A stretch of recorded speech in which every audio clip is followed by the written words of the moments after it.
Good morning friends, welcome to the prelims booster session. आज का पहला टॉपिक है इंडियाज़ ईवी लोकलाइजेशन पॉलिसी। ये टॉपिक आपके इकोनॉमी के लिए इम्पॉर्टेंट है। मिनिस्ट्री ऑफ हैवी इंडस्ट्रीज़ ने रिसेंटली गाइडलाइंस को नोटिफाई किया है, scheme to promote manufacturing of electric passenger cars in India की। तो इंडिया ने एक बोल्ड स्टेप लिया है अपने ईवी सेक्टर को बढ़ाने के लिए, और ये scheme to promote manufacturing of electric passenger cars introduce की गई है मिनिस्ट्री ऑफ हैवी इंडस्ट्रीज़ द्वारा। अब सेंट्रल फीचर इस स्कीम का है क्या कि शार्प रिडक्शन की जा रही है कस्टम्स ड्यूटी की उन कार्स पर जो कम्प्लीटली बिल्ट यूनिट्स हैं, ठीक है। और जो 70 से 100% अभी कस्टम ड्यूटी लगती थी, वो सिर्फ 15% लगेगी। लेकिन इसकी कंडीशंस हैं।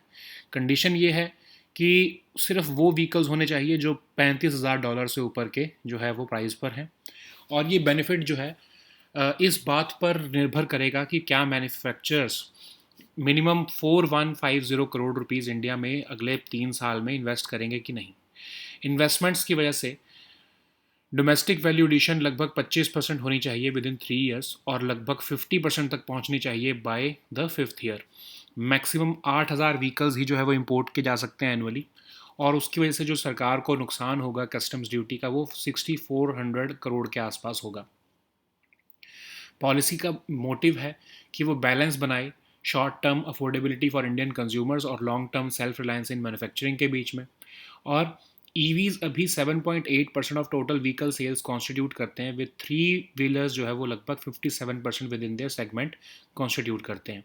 इंटरनेशनल एनर्जी एजेंसी ने आइडेंटिफाई किया है कि इंडिया जो है लार्जेस्ट ग्लोबल मार्केट है इलेक्ट्रिक थ्री व्हीलर्स की 2024 में। लेकिन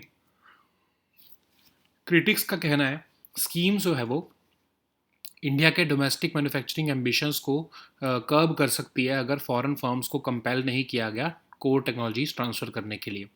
एक और क्रिटिक ने एम्फेसाइज किया है कि importance to innovation R&D skilling, जो कि चाइना और साउथ कोरिया के ग्लोबल ईवी लीडर्स बनने में हेल्पफुल थे, वो इसमें मिसिंग होंगे अगर इंडिया इंडिजिनस इकोसिस्टम बनाने में जो है वो कामयाब नहीं होता। अब कंसर्न्स जो है वो इंडियन ईवी मैन्युफैक्चरर्स भी रेज़ कर रहे हैं, जैसे टाटा मोटर्स या महिंद्रा। उन्होंने कहा है कि टेस्ला की जो डिमांड थी कि लोअर इम्पोर्ट ड्यूटीज़ होनी चाहिए, उसको उन्होंने जो है वो अपोज़ किया है। इंटरनेशनल एनर्जी एजेंसी का डेटा भी ये कह रहा है कि लगभग 80% जो इलेक्ट्रिक कार्स इंडिया में प्रोड्यूस की जा रही हैं 2024 में, वो लोकल मैन्युफैक्चरर से आ रही हैं, जबकि चाइनीज़ इंपोर्ट सिर्फ 15% से भी कम है ईवी सेल्स का। एनालिस्ट का कहना है न्यू पॉलिसी जो है वो फॉरेन कैपिटल के फेवर में जो है ये शिफ्ट कर देगी पूरी अप्रोच।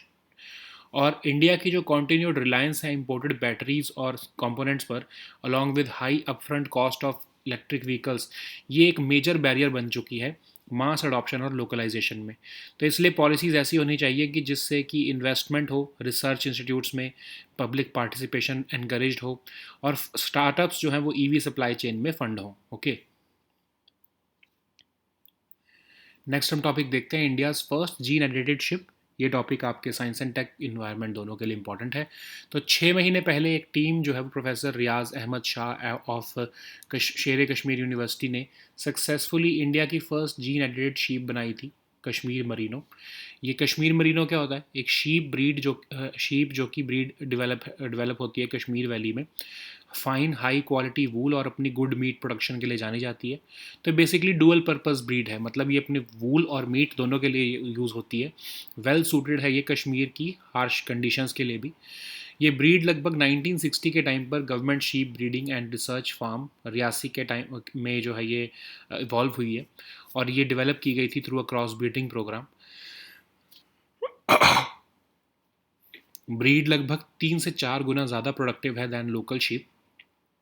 वेल अडेप्टेड है ये हार्श क्लाइमेटिक कंडीशंस और diseases of the Kashmir valley को भी। 6 महीने आफ्टर इट्स बर्थ ये कश्मीर मरीनो जो है अभी भी हेल्दी है, थ्राइव कर रही है। इसको जीन एडिटिंग से बनाया गया है, इंडिया की पहली जीन एडिटेड शीप है। जीन एडिटिंग बेसिकली क्या होता है?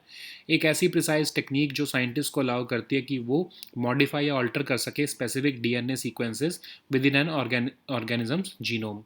टीम ने यूज़ किया CRISPR CS9 genome editing technology को टारगेट करने के लिए मायोस्टैटिन जीन, जो कि एक नेगेटिव रेगुलेटर है अदरवाइज मसल ग्रोथ का। तो मायोस्टैटिन जीन जो एक क्रूशियल रोल प्ले करता है स्केलेटल मसल ग्रोथ में और डेवलपमेंट में वर्टिब्रेट्स में। इस जीन को एडिट करने की वजह से 30% इंक्रीज़ देखने को मिला हमें मसल मास में। एक्सपर्ट्स ने ये भी हाईलाइट किया कि प्रोजेक्ट की नेशनल रेलेवेंस है, जीन एडिटिंग एसेंशियल है high quality disease resistance life stock create करने में, और ये म्यूटेशन जो है जो जीन एडिटिंग से की गई है किसी ट्रेडिशनल क्रॉस ब्रीडिंग से नहीं, तो ये एक रिप्रेजेंट कर रही है टेक्नोलॉजिकल लीप, जैसा कि एआई का रेवोल्यूशन हो रहा है। तो ये इंडिया की recent launch of its first gene edited rice के बाद जो है ये अगली एक अचीवमेंट है। टीम ने 2020 से ये जर्नी शुरू की थी। एम्ब्रियो को डेवलप किया गया लैब में और एक सरोगेट मदर में इम्प्लांट किया गया, और शीप जो है फिर बॉर्न हुई दिसंबर 2024 में। नेक्स्ट हम टॉपिक देखते हैं national automated fingerprint identification system. Topic आपके गवर्नेंस के लिए इंपॉर्टेंट है। सेंटर ने रिवाइज कर दिया है procedure for foreigners identification portal of national automated fingerprint identification system, और स्टेट्स यूटीज़ को कहा है कि वो फिंगरप्रिंट स्कैनर्स जो कि डिस्ट्रिक्ट्स में अवेलेबल हैं उसका यूज़ करें। तो ये national automated fingerprint identification system है क्या? पैन इंडिया सर्चेबल डेटाबेस है क्राइम और क्रिमिनल रिलेटेड फिंगरप्रिंट्स का। इसका ऑब्जेक्टिव है कि फिंगरप्रिंट डेटा जो है सभी क्रिमिनल्स का from all states and union territories को कलेक्ट किया जाए, और लॉ इन्फोर्समेंट एजेंसीज फिर उसको ट्रेस करें, अपलोड करें, ट्रेस करें और रिट्रीव करें information from the database 24/7 real time basis पर। तो इसमें 10 डिजिट नेशनल फिंगरप्रिंट नंबर दे दिया जाता है हर क्रिमिनल को। ये यूनिक आईडी जो है वो लाइफ टाइम के लिए यूज़ किया जाता है एक ऑफेंडर के लिए। और फर्स्ट 2 डिजिट्स जो आईडी के हैं वो स्टेट कोड होते हैं, जहाँ पर जिस स्टेट को वो क्रिमिनल बिलोंग करता है। तो इस डेटाबेस के साथ बहुत आसान है कि एक पर्सन ऑफ इंटरेस्ट को with in a matter of few minutes जो है वो लोकेट किया जाए, और उस इंडिविजुअल को किसी भी एक्टिव वारंट या वार्निंग्स या इन्फॉर्मेशन से कनेक्ट किया जाए। और इसको मैनेज कौन करता है? एनसीआरबी। ओके, नेक्स्ट हम टॉपिक देखते हैं स्ट्रेटोस्फेरिक एरोसोल इंजेक्शन। ये टॉपिक इन्वायरमेंट और साइंस एंड टेक दोनों के लिए इंपॉर्टेंट है। तो रिसेंटली एक स्टडी पब्लिश हुई है अर्थ फ्यूचर में, जिसमें कि ऑफर की गई है एक innovative approach to stratospheric aerosol injection technique, जिससे कि इसकी कॉस्ट भी कम हो जाएगी और इसको जो है वो एक्चुअली भी जो है इम्प्लीमेंट किया जा सकेगा। ठीक है, अभी तो ये एक थियोरेटिकल कंसेप्ट रहता है। तो स्ट्रेटोस्फेरिक एरोसोल इंजेक्शन एक ऐसी मेथड है प्लैनेट को कूल करने की, जिससे क्लाइमेट चेंज के इम्पैक्ट को रिड्यूस किया जा सकता है। तो आप इसमें क्या करते हो? बेसिकली एक tiny reflective particles high atmosphere में फैला देते हो। तो ये मेथड जो है जैसे वॉल्केनिक इरप्शंस में होता है ना कि कूलिंग इफेक्ट्स होते हैं वॉल्केनिक इरप्शंस के, क्योंकि उससे सल्फर डाइऑक्साइड जो है वो इंजेक्ट हो जाता है एटमॉस्फेयर में डायरेक्टली, या मतलब स्ट्रेटोस्फेयर में डायरेक्टली। तो उससे जो सनलाइट है वो रिफ्लेक्ट हो जाती है, तो वो अर्थ पर नहीं आ पाती है, हीट नहीं कॉज कर पाती है। तो एरोसोल्स बेसिकली टाइनी सॉलिड या लिक्विड पार्टिकल्स हैं जो एयर या गैस में सस्पेंडेड रहते हैं। एरोसोल्स नेचुरल भी हो सकते हैं जैसे फॉग और गैस, या आर्टिफिशियल भी हो सकते हैं जैसे smoke from burning fossil fuels. Aerosol particles या तो एमिट होते हैं directly from into the atmosphere, या फिर प्रोड्यूस होते हैं एटमॉस्फेयर में from precursor gases. Visible forms of atmospheric aerosol plumes जो हैं वो स्मोक, स्मॉग, हेज और डस्ट हैं। ओके, नेक्स्ट हम टॉपिक देखते हैं आरसीएम मॉन्स। ये टॉपिक आपके साइंस एंड टेक के लिए इंपॉर्टेंट है। नासा का 2001 का जो मार्स ओडेसी ऑर्बिटर है, रिसेंटली उसने स्टनिंग न्यू पिक्चर दी है फ्रॉम मार्स, जिसमें कि कोलोसल आरसीएम मॉन्स वॉल्केनो को जो है वो कैप्चर किया गया है। तो आरसिया मॉन्स एक मासिव शील्ड वॉल्केनो है, लोकेटेड है थार्सिस रीजन ऑफ मार्स में। One of the largest volcanoes है इन द सोलर सिस्टम। ये पार्ट है थार्सिस मॉन्टेस का, जो कि एक ग्रुप है 3 लार्ज शील्ड वॉल्केनोज का ऑन मार्स। ये जो है कई बिलियन ऑफ ईयर्स से एक्टिव है, और द मोस्ट रीसेंट इरप्शन इसकी जो है 2 मिलियन ईयर्स अगो हुई है। आरसीआई मॉन्स जो है वो फॉर्म हुआ था through gradual accumulation of fluid basaltic lava flows. ठीक है, जिसकी वजह से एक शील्ड वॉल्केनो फॉर्म हुआ। नेक्स्ट हम टॉपिक देखते हैं निगलेक्टेड ट्रॉपिकल डिसीजेस। ये टॉपिक सोशल इश्यूज़ के लिए इंपॉर्टेंट है। तो लगभग मई 2025 तक का अगर हम आंकड़ा देखें तो 56 कंट्रीज़ ने लगभग एक नेगलेक्टेड ट्रॉपिकल डिसीज़ तो कम से कम हटा ही दी है। तो जो तरह से ये हम देखें तो WHO का global target of 100 countries reaching elimination by 2030 में ये एक सिग्निफिकेंट प्रोग्रेस है। तो जो निगलेक्टेड ट्रॉपिकल डिसीजेज़ होती हैं, डाइवर्स ग्रुप ऑफ कंडीशंस होती हैं जो कि वैरायटी ऑफ पैथोजन से होती हैं। मेनली प्रेवलेंट रहती है अमंग इम्पोवरिश्ड कम्युनिटीज़ में, in tropical areas. Wide spread होती हैं ये उन एरियाज़ में जहाँ पर वल्नरेबल सिचुएशंस हैं, जैसे लोग वहाँ पर रह रहे हैं बिना वाटर सेफ्टी के, सैनिटेशन के या एक्सेस टू हेल्थ केयर के। इनको हम निगलेक्टेड इसलिए कहते हैं क्योंकि हिस्टोरिकली इनको बहुत ही लो ग्लोबल हेल्थ एजेंडा पर रखा जाता है। तो इसमें हम देखें, अगर गिनी वॉर्म, चिकनगुनिया, डेंगी, काला अज़र, ये सब बीमारियाँ आती हैं। और एस्टिमेट किया जा रहा है कि जो निगलेक्टेड ट्रॉपिकल डिसीजेज हैं लगभग 1 बिलियन पीपल को अफेक्ट करती हैं।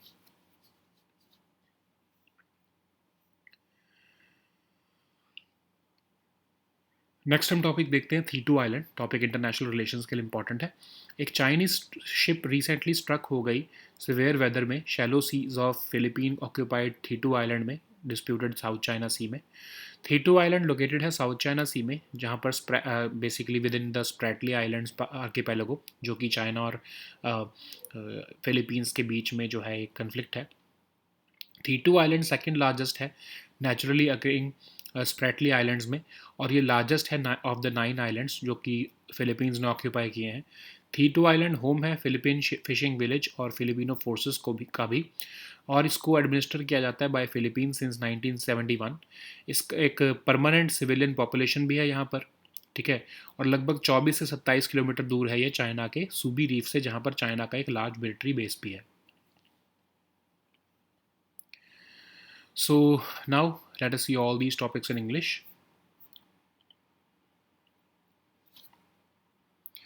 So the first topic is India's EV localization policy. This topic is important for your economy section. Ministry of Heavy Industries has recently notified the guidelines for the scheme to promote manufacturing of electric passenger cars in India. So India has taken a bold step to bolster its electric vehicle sector by unveiling this policy, which is aimed to encourage domestic manufacturing while permitting limited imports of fully built electric cars at reduced import duties. So the central feature of this policy is, of course, this particular fact that sharp reduction in customs duty will be made on completely built units of electric cars from the current 70 to 100% to just 15%. This duty cut would apply to those vehicles which are priced at or above $35,000, and this benefit is contingent upon the fact if manufacturers are investing a minimum of 4150 crores in India over the next 3 years.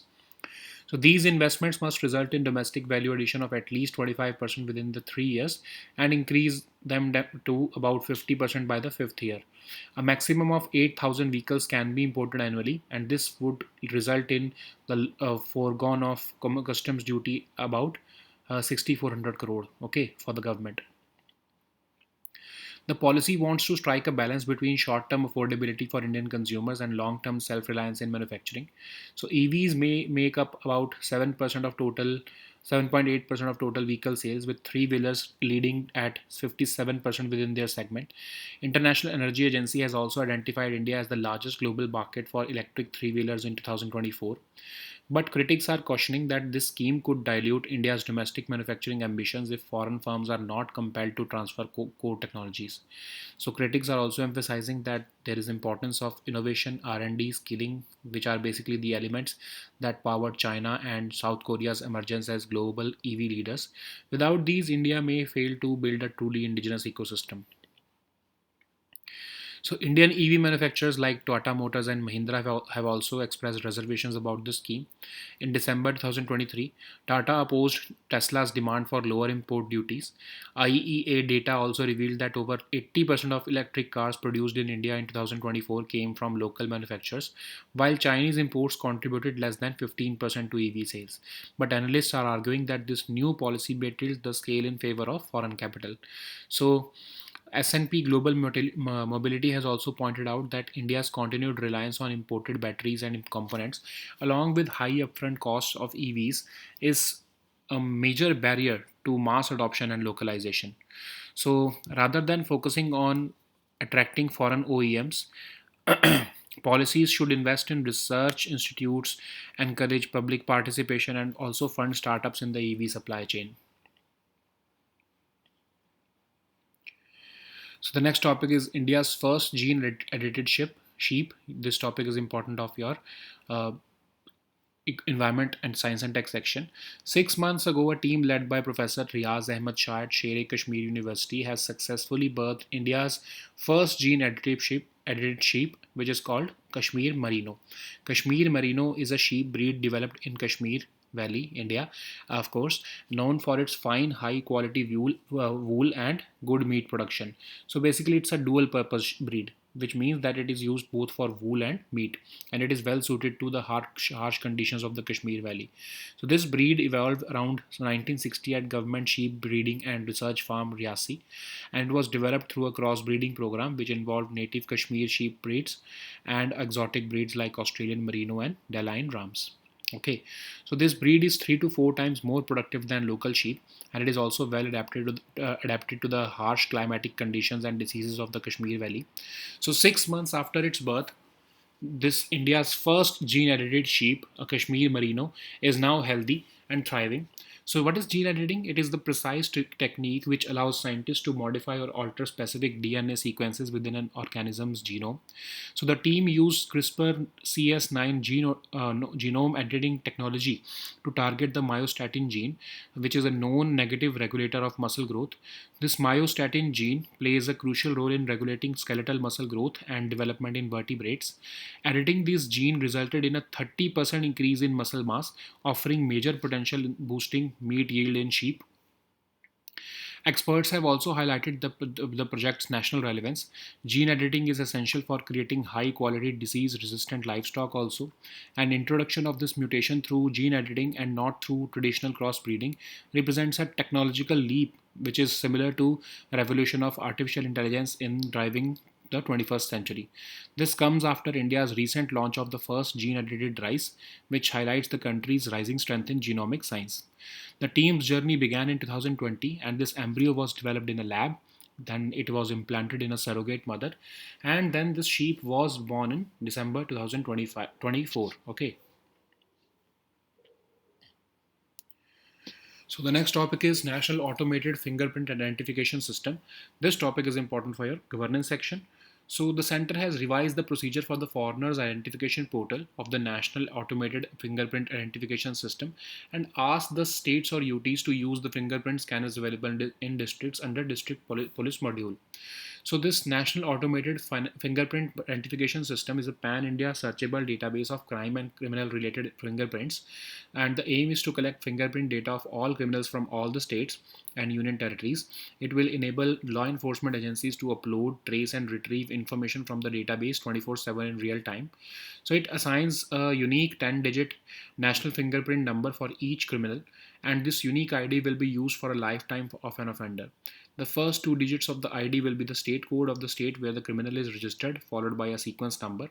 Okay, so with this NAFIS, it is possible to locate a person of interest in matter of few minutes and connect that individual's name to any active warrants, warnings, or information about related criminal conduct stored in another police information reference system. So this entire system is managed by the NCRB. Okay. So the next topic is stratospheric aerosol injection. This topic is important for your environment and science and tech section. So a study recently published in the journal Earth's Future has offered an innovative approach to stratospheric aerosol injection technique, which could reduce its cost, but which could not just reduce its cost, but also bring it closer to fruition, despite the opposition to it. So this stratospheric aerosol injection is basically a method of cooling the planet and reducing the impacts of climate change by adding a tiny layer of tiny reflective particles to the high atmosphere. This method was inspired by volcanic eruptions, which have been known to have a cooling effect on the planet by spewing aerosols into the air.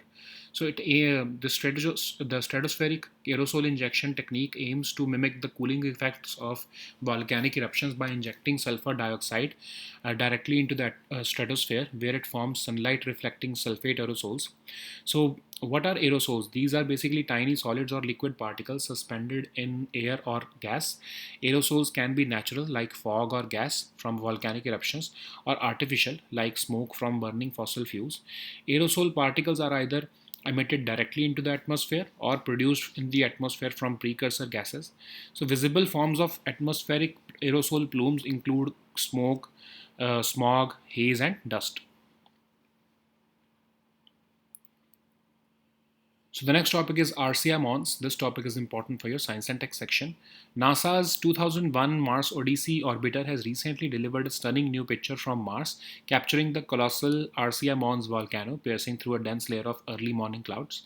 So RCA Mons is basically a massive shield volcano located in Tharsis region of Mars. It is one of the largest volcanoes in the solar system. It is part of the Tharsis Montes, which is a group of three large shield volcanoes on Mars. So this is believed to have been active for billions of years, and with the most recent eruptions occurring within the past 2 million years. RCA Mons is thought to have formed through the gradual accumulation of fluid basaltic lava flows, characteristics of a shield volcano formation. So the next topic is neglected tropical diseases. This topic is important for your social issues. So as of May 2025, 56 countries have successfully eliminated at least one neglected tropical disease, which has demonstrating significant progress towards WHO's global target of 100 countries reaching elimination by 2030. So neglected tropical diseases are a diverse group of conditions caused by a variety of pathogens, including viruses, bacteria, parasites, fungi, and toxins. They are mainly prevalent among impoverished communities in tropical areas, although some have a much larger geographical distribution too.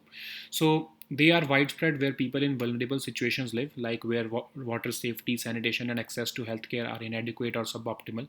These diseases are called neglected because they have been historically ranked very low on the global health agenda. So these may include guinea worm, chikungunya, dengue, kala azar, etc. India is home to about 12 NTDs. So it is estimated that NTDs affect about 1 billion people. Okay. So the next topic is Thitu Island. This topic is important for your international relations. So a Chinese ship was recently struck aground in severe weather in shallow seas of a Philippine-occupied Thitu Island in the disputed South China Sea. Thitu Island is located in the South China Sea, especially within the Spratly Island archipelago, which is a cause of dispute between China, Taiwan, and Vietnam. So Thitu Island is the second largest of the naturally occurring Spratly Islands, and it is the largest of 9 islands occupied by Philippines. It is home to a Philippine fishing village and Filipino forces as well. It has been administered by the Philippines since 1971, and it has a permanent civilian population also. It is just about 24 to 27 kilometers from China's Subi Reef, which also hosts a large military base of China. Okay, so these were our topics for today. We'll meet next time with new topics. Until then, goodbye and take care.